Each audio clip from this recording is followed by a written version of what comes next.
Hello and welcome everybody to this Hefla TV presentation of the Good Gaming, or also known as just the GG League.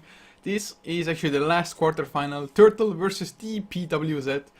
So more or less Sweden versus Russia at this point in time, as we wait for actually one more spectator to load in. Hopefully he will make it within the last 30 seconds.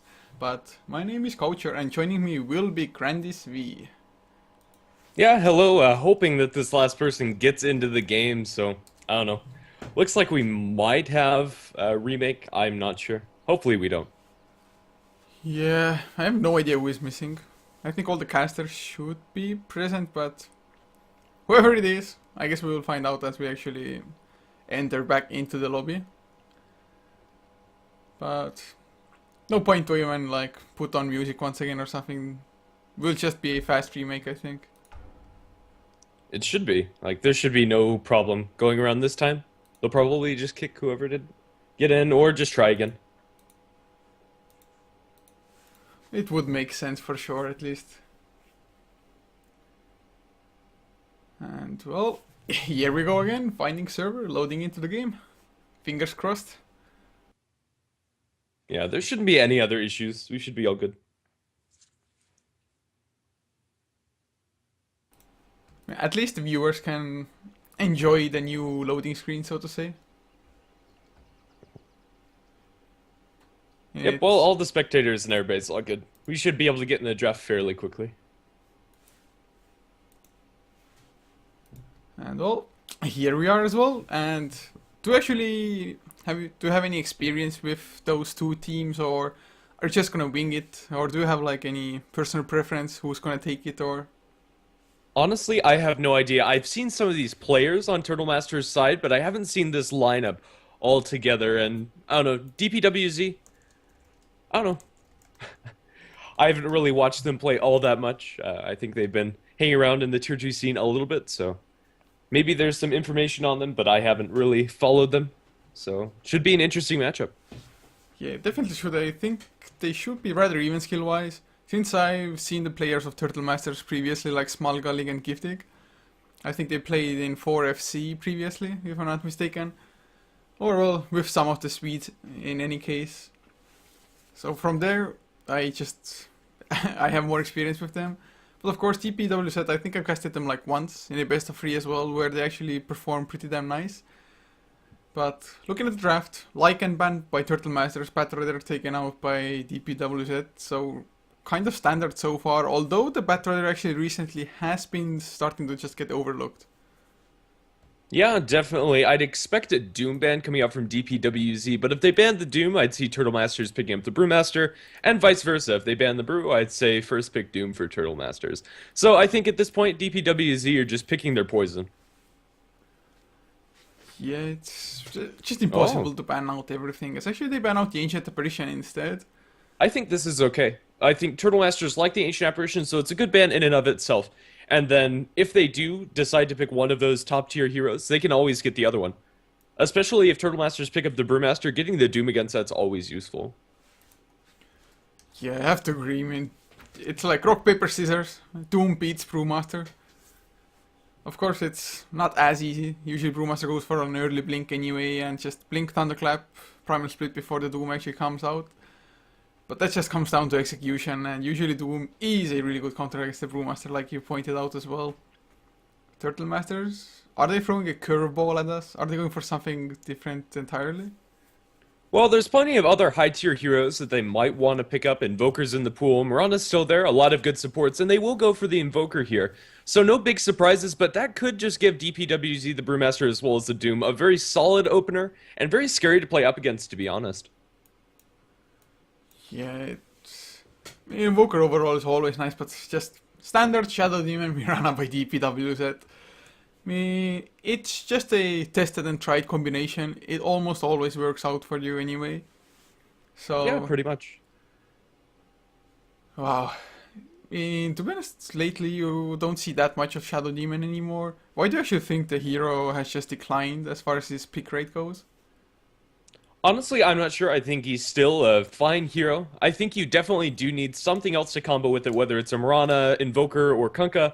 And Well, I don't know. Mirana's been seeing a little bit less play. People are very accustomed to seeing Mirana played and are fairly used to that hero. And I don't know, the flavor of the month just is kind of shying away from the Shadow Demon, I feel. I don't think really anything has changed as far as new strats coming out from these teams that are going to make the Shadow Demon less viable.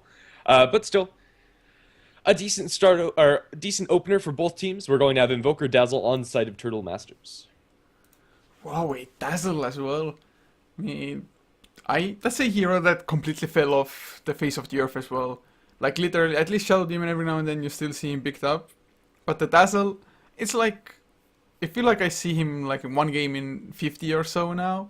Although the hero is ridiculously strong, it's actually really nice against both the Mirana Shadow Demon combination because even if you get arrowed, the Shallow Grave might just be enough to get you out to safety anyway. Yeah, it really depends on the situation, but yeah, Dazzle is still a solid hero. All of his spells are really nice, but I don't know. The lack of that mini stun really does hurt the Dazzle because a lot of the times teams don't have a lot of stuns in the other positions other than support, and generally maybe your offlaner or something like that. So those early ganks that you're trying to get with the Dazzle, unless you have another way to cancel a TP, they can just get straight away from your Dazzle and whatnot. So I don't know. Other than that, it is just other heroes like Shadow Demon being picked up more and other supports being favored over the Dazzle. He's still a wonderful hero and in the right hands can really save a game, depending on when he times the Shallow Graves. And if he's on point with those, I think definitely warrants the early pick. I'd expect Doom and Brewmaster to both be banned out here. No reason to let those go through into the second picking stage. Just very annoying to play up against, and Brewmaster has already been banned out. On the side of DPWZ, they're going to take out the Rubik. I don't know, Tidehunter's also still in this pool, a decent pickup for both teams, and, well, Turtle Masters, excuse me, are going to ban out the Doom. No big surprises there. Yeah, just taking two really solid heroes. And actually, the Tidehunter, it definitely is a valid pick for either team. Both of them are still lacking their offlaners, and Tide is just such a strong hero with the recent buffs to both the Anchor Smash as well as the Kraken Shell, of course.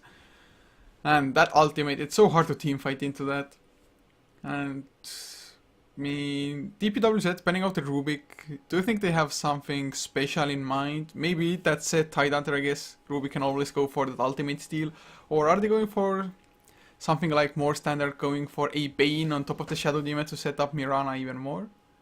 I think going for Bane here would be a little bit overkill. There's no real BKB carriers that you want to lock down with that Fiend script, and giving the two setups for the arrow is, I don't know, just a little bit too much, I'd say.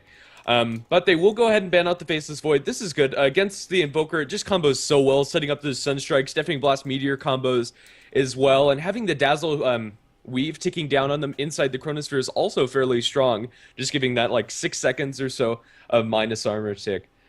Yeah, I can understand that ban, definitely. A lot of these big ultimates being taken out. But I'd look for DPWZ to take up the Tidehunter here. I don't think there's a really compelling reason not to, unless they have something else in mind. We'll have to see.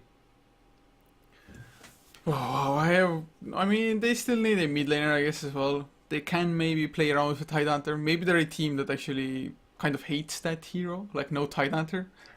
Yeah, who knows? But they have around 1 minute to actually make their decision.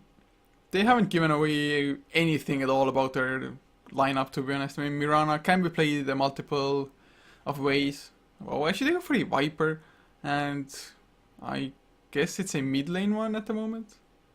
I guess so. I don't know. Viper is an interesting pick here. More than anything, it's going to pressure Turtle Masters into maybe trying to juggle around their lanes around that Viper, not wanting to put the Invoker up against him. I don't know. Invoker, if you're playing him Exhort, still can do decently well up against the Viper with those Forge Spirits. You still can last hit. And I don't know. I'm not sure who the actual pairing is going to be as far as who's playing it. But still, you don't really want to sack your Invoker up against the Viper. You just expect the Viper to do well in lane. Yeah, so I'm not sure what Turtle Masters are going to do about this Viper. And I don't know. Honestly, I'm not sure I really like this pickup here, but more than anything, just a solid laner for DPWZ. Yeah, I mean, Viper definitely doesn't lose any lane almost. Plus, he's a really tanky hero of sorts, thanks to his passive, of course, the corrosive skin, and him building the early mech as well for their team, which is always nice to have. And do you actually think DPWZ, with 3 heroes they have at the moment, it just kind of screams like early to mid-game aggression so far? Because neither Mirana or the Viper actually transition too heavily into the late game. As well, actually, Turtle Masters, they pick up a Tidehunter for themselves.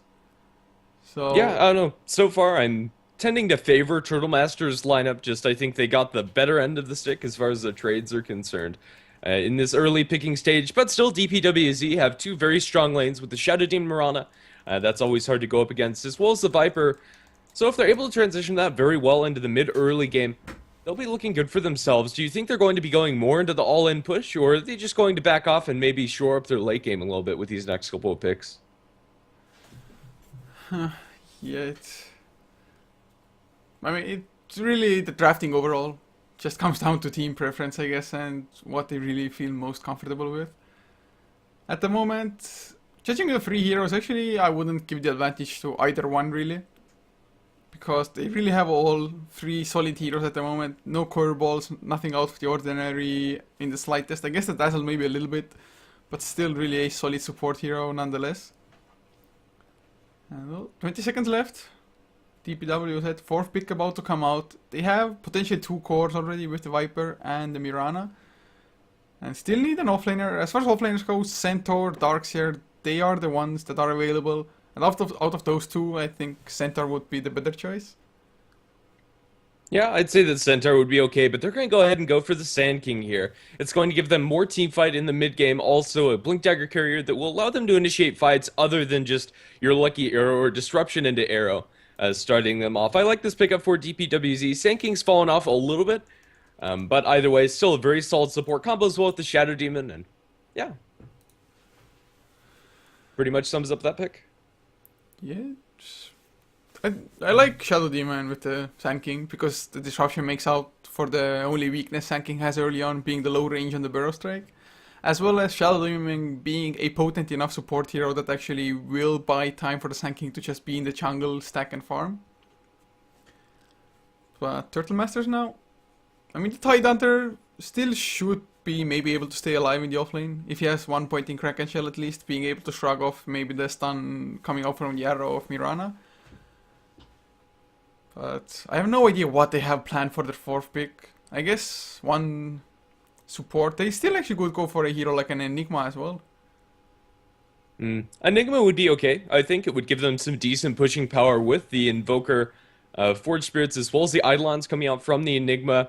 It would be a tad greedy. It would allow the DPWZ supports to rotate around and get some kills with the Shadow Demon, Sand King, and maybe even the Mirana, depending on how they lane it. And they'll go ahead and back off for the Treant Protector. Now, this supporting duo, although it doesn't look very aggressive with the double slow coming out from the Poison Touch as well as the Leech Seed, definitely can put some pressure on whatever DPWZ send towards the offlane for themselves. And yeah, also a lot of good sustain coming out from the Treant Protector, as well as the Dazzle with the heals coming out from the Dazzle and Living Armor from the Treant Protector. Early on, they're not the best supports to rotate around and get kills, but it's still possible to do so. I think Treant Protector, he's fallen off a little bit as of late, but still a solid support pickup for Turtle Masters. Yeah, oh, I actually really like the ban coming out from DPWZ at the moment. Banning out the Morphling, I was like, Turtle Masters, they're gonna go Morphling for sure, with having two defensive heroes being the Dazzle and the Treant, like you talked about. But no, Morphling getting banned out. But what other heroes? I guess something like a Slark actually maybe wouldn't be too bad as well. Just Slark can dive so deep, especially against the Temper Assassin now, the Dark Pact would be able to just chew through those refraction charges. But now with the TA pickup, is it gonna be an aggressive tri-lane with Mirana, Shadow Demon, Sand King, and Viper safe lane or something like that? Yeah, this lineup pretty much screams aggressive tri-lane. I'm not sure what they're really going to aggressive tri-lane into, however. If it is just a safe lane Razor, not sure if it's really worth putting all of those heroes and committing them to the bottom lane. However, eventually, if they get the Mirana off to a good start, they can just roam around with the Shadow Demon and Sand King. Also, they might just decide to put the Viper towards the off lane. I think he can stand decently well up against the lane of Turtle Masters. At least get his experience up and hope for a couple of last hits. Either way, I think it'll be... yeah, interesting to see how DPWZ decide to lane this. This Templar Assassin's going to shore up a lot of their damage come the mid-game, and it looks like we're going to have quite a few explosive teamfights, a lot of fairly large teamfight ultimates coming out from both sides. We have the Epicenter, Burrow Strike coming out from the Sand King, Tidehunter with his Ravage, Overgrowth from the Treant Protector, and well, I don't know, I'm liking this Templar Assassin pick here. It might be a little bit hard to burst down these heroes early on, just with the Treant Protector and the Dazzle supporting them, like especially Tidehunter, just so tanky early on. But either way, I guess we'll just have to see how this game is going to pan out. Yeah, But just to go over the lineups fast, for Turtle Masters up on the Radiant side, Skyzo will be playing the Tidehunter, actually hitting safe lane for the time being. With the stand-in, Vroxnak playing the Invoker, Miracle on the Dazzle, with Smalgalik playing the Treant, and Giftig will be playing the Razor as their last player. On the side of the Dire, we're going to have DPWZ, Angry, playing on the Sand King, Frozen on the Templar Assassin, Delirium on the Mirana, Shadow Demon will be taken up by Seat My Dream, and Viper will be taken up by Nicarol. They're making a 5-man rotation down towards the bottom lane to secure a little bit of jungle's room in the Radiant jungle for themselves, and just to make sure that the pools aren't available for Turtle to have at their disposal. More than likely, let's see. As far as who's carrying the ward, Shadow Demon going to be the support who pretty much bought everything. He has the observers as well as the sentries, and they allowed Angry to pick up the boots first on the Sand King. Now this will allow him to get in range for that burrow strike a lot easier, and we might have a little bit of first blood potential depending on who gets cut out for Turtle Masters, or if anybody does for that matter. Yeah, I really like actually Sand Kings picking up boots, and well, the counterpart, the Treant Protector, hasn't picked up his own. But then again, like you mentioned in the draft already, the support duo, it's not that aggressive as far as roaming goes. So maybe they just don't plan to roam at all, almost like Dazzle, keeping away the enemy offlaner while Treant Protector just keeps on pulling through in the jungle. Probably something like that, but how likely would you rate the first blood happening with this rotation? Not super likely, I think, especially as Tidehunter is the one that's leading the charge. He's fairly tanky. It just depends on how far they decide to go out. If Turtle overextend or try to drop their wards a little too early, they might die, especially to the Sand King with the boots. They're actually blocking up the Sand King and not leading the charge with him, trying to get the disruption off. But if they're able to combo together those stuns, it's a very easy first blood, and they might be able to catch out Smogolig. I don't know. Looks like they won't be able to get in range. Angry is just too far back to get in range for that Burrow Strike stun, and everybody will be able to back off. Yeah, they just got there a little bit too late. Oh, whoa, Dazzle! Oh, he man, walked back into it. Now the arrow follow-up coming out from Delirium. The follow-up Burrow Strike is going to be used in first blood, drawn by Angry. Dazzle walked in there way too aggressively. Not sure what Miracle was doing, to be honest. But in the end, it's going to be a first blood for DPWZ.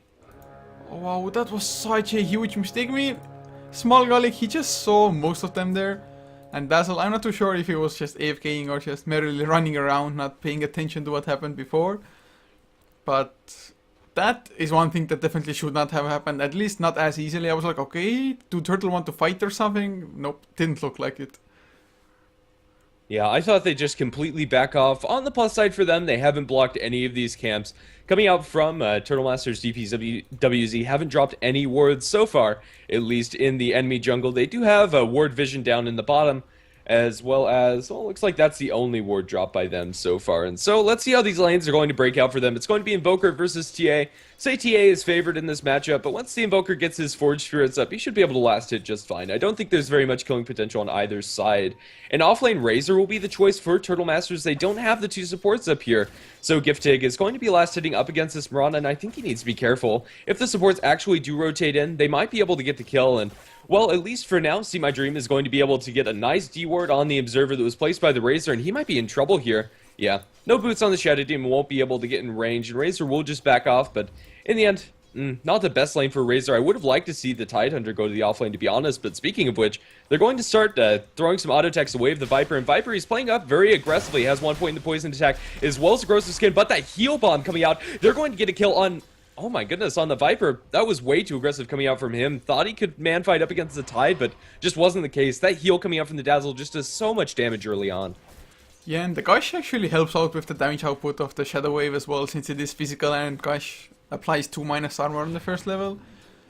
And that heal bomb definitely did way more damage to the Viper than I think he himself expected as well. So, really nice kill and Turtle. I mean, they gave away first blood, at least they made up to it a little bit now.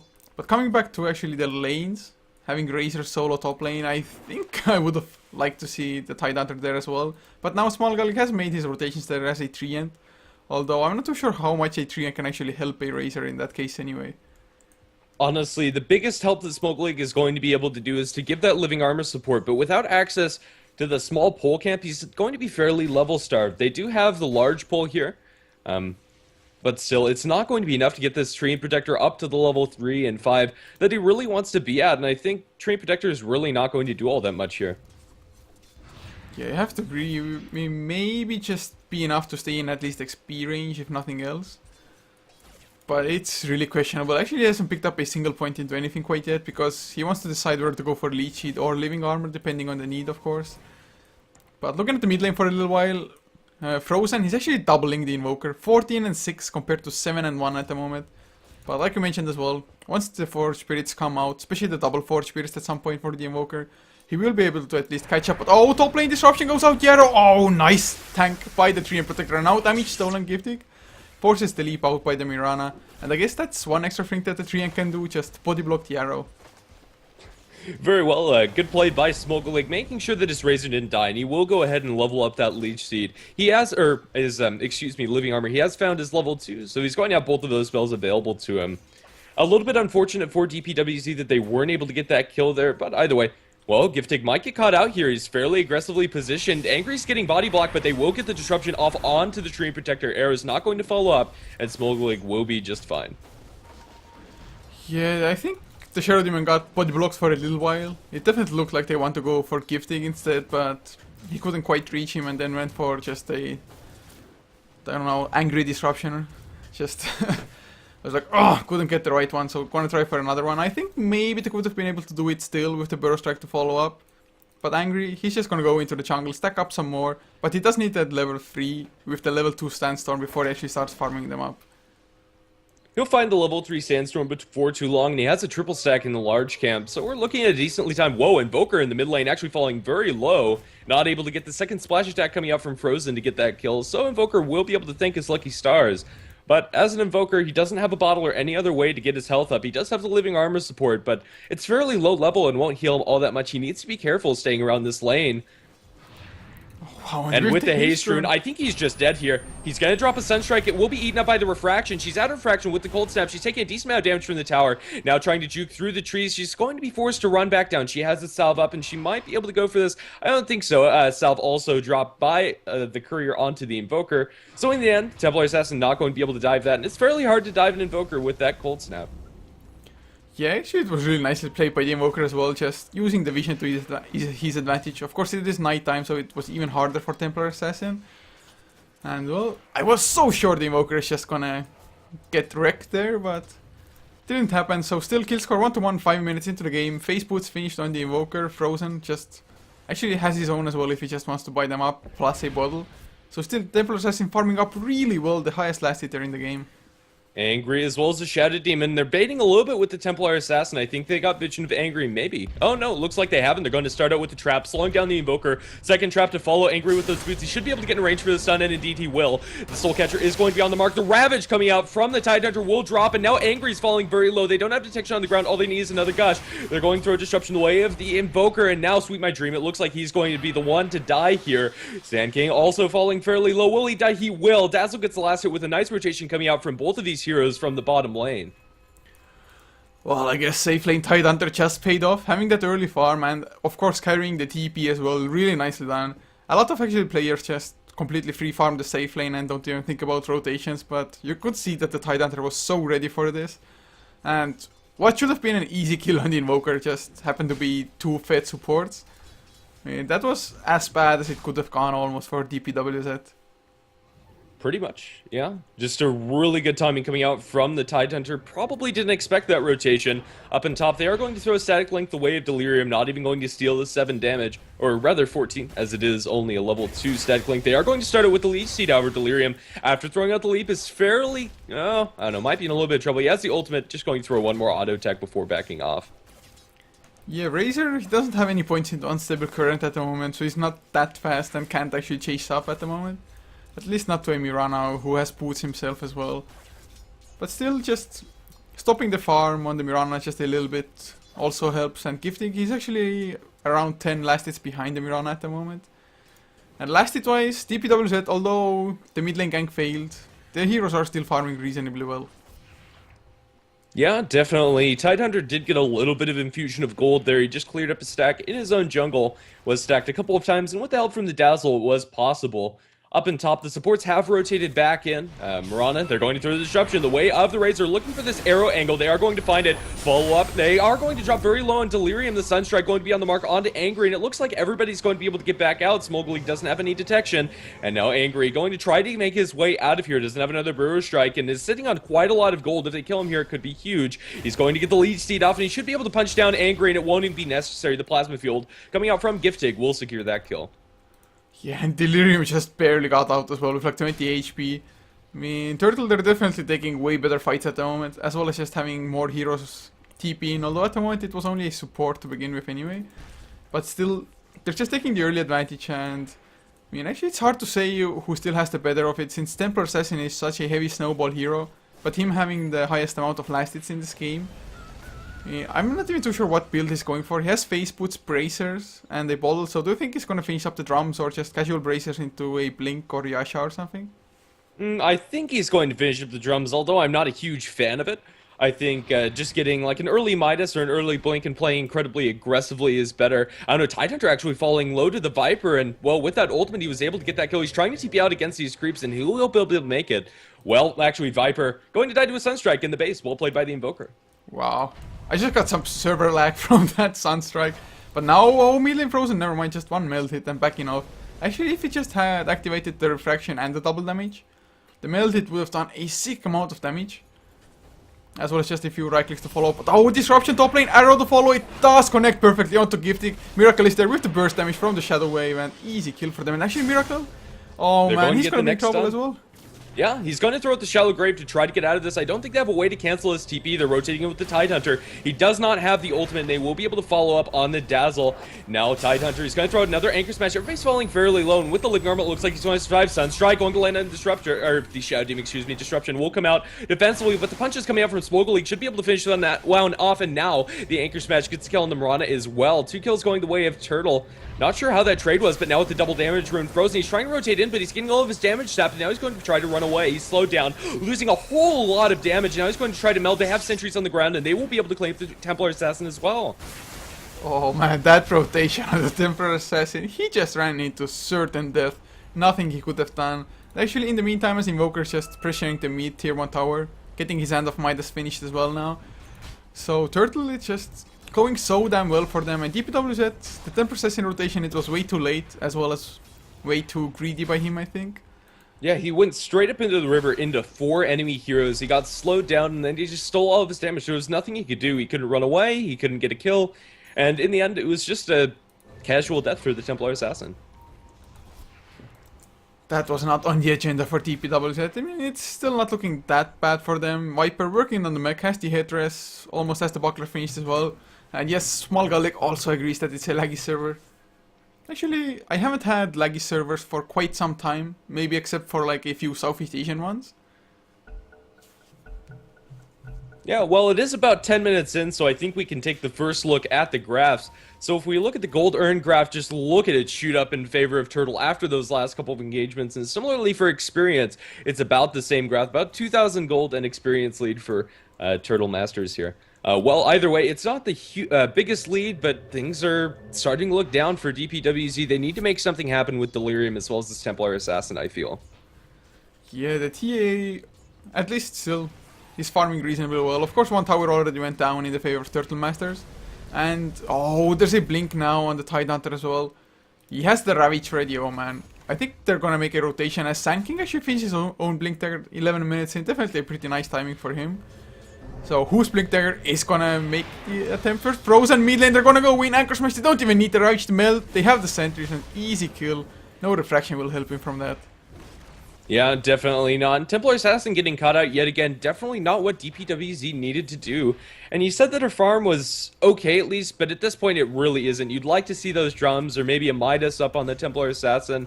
And I don't know, her farm has pretty much been stagnant for the last couple of seconds. Now they're going to go in on and see my dream. They jump in, drop the Anchor Smash, and now the Cold Snap. They're trying to get this kill without dropping the Ravage, and they'll be able to get it. Anchor Smash to secure that one. There's no response from DPWZ. They really can't TP into there. Skyzo has the Ravage if he needs to drop it, and this is just going to end up being a free tier 1 tower for them. Yeah, and it's not like they were committing all the 5 heroes to that as well, because Giftig just farming and pushing down the bottom lane at the same time.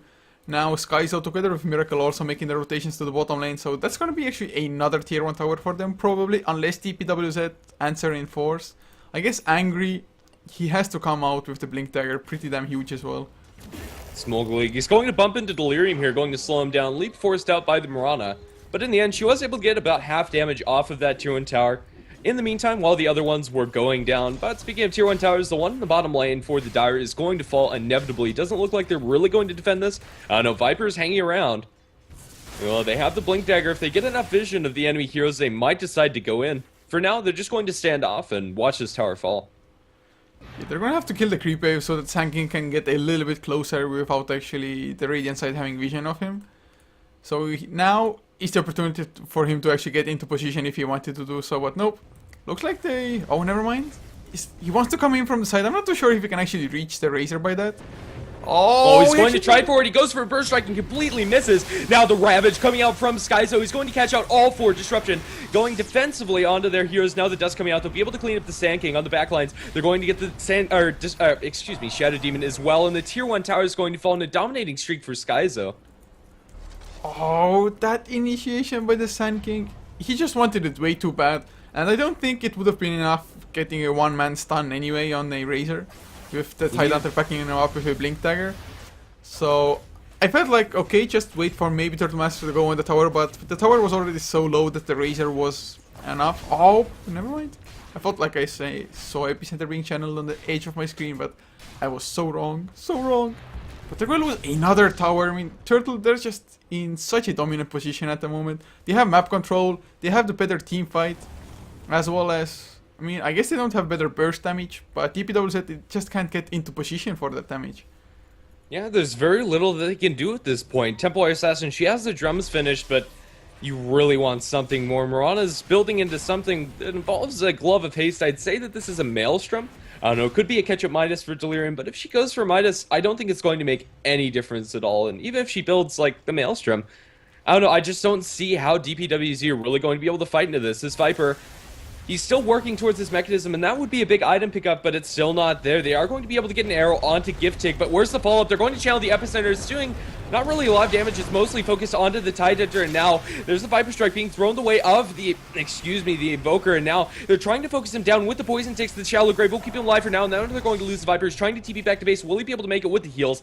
Sure he will, and now he won't take down the base. He'll be just fine, and now they're going to get the kill. Or rather, focus down on the tower. Delirium is trying to man-fight up against Giftig, and now the Living Armor is coming out, and that's just doing so much damage with that Plasma Field. They're looking for bottling up the Mirana as well as Tempo Assassin. They're going to pop a Drum Charge, trying to catch out Giftig. One more Meld Strike. They'll be able to get that one. Now they might be able to make a turn here. The Dazzle falling fairly low as well. Has the Living Armor support coming out from Smoke League. Now he's going to be slowed up. They should be able to get this kill. Sunstrike coming out from the Invoker. It's going to land on Tempo Assassin. Where's the turn? It looks like Miracle should be able to get this kill. All he needs is just a couple more right clicks, and they'll be there. Double kill for Frozen, but in the end, it's just fed away to the Dazzle. I think that's a fairly even trade. I think it was all said and done a 3 for 3, maybe a 3 for 4. I think it was a 3 for 3 as well. I mean, I think the casualties were more or less the same for both sides. DPWZ may be coming out a little bit ahead there since they ended more streaks, I think. Especially Temper Assassin getting Tidehunter streak for 540 gold.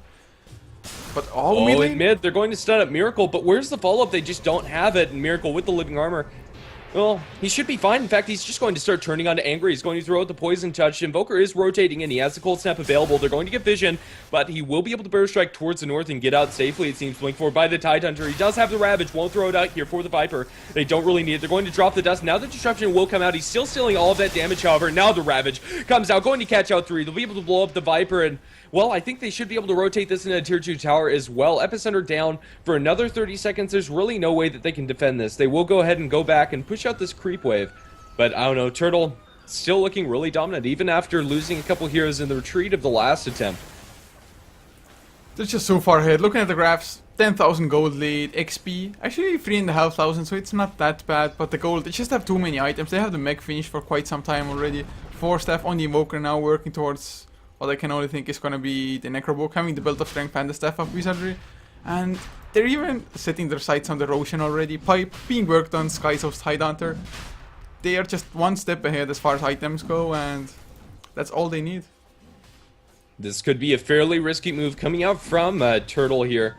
Well, I don't know. DPWZ, they're going to smoke up and they might be able to get a huge initiation into the pit. The Roshan is falling, and with the Medallion, it's falling fairly low, as well as the Gush minus armor. But will they be able to get a big team fight win after this? Angry, he's channeling the epicenter, he's looking for the go, and he's going to jump in. He only gets the Burrow Strike off onto one. Racer's still fairly tanky, and now they just need to get out of there. Smoke League's falling fairly low, but now they're going to throw the Overgrowth that holds everybody in place, and now the Templar Assassin trying to focus down this Invoker. He's 4 stepped away. The guy Grave is going to keep him alive. Now the Anchor Smash gets the kill on the Sand King, I believe, and now they're looking for air to fly. Not going to land on anything, I believe, and now they're going to get the kill on the Viper as well. Metal Strike is going to finish off the Dazzle, but it's just too little, too late. Delirium going to throw a very short range arrow onto Gifted, but he's tanking the ultimate, and he's going to die as well. 4 heroes dead on the side of DPWZ for Dazzle, and GG called out by the Mirana.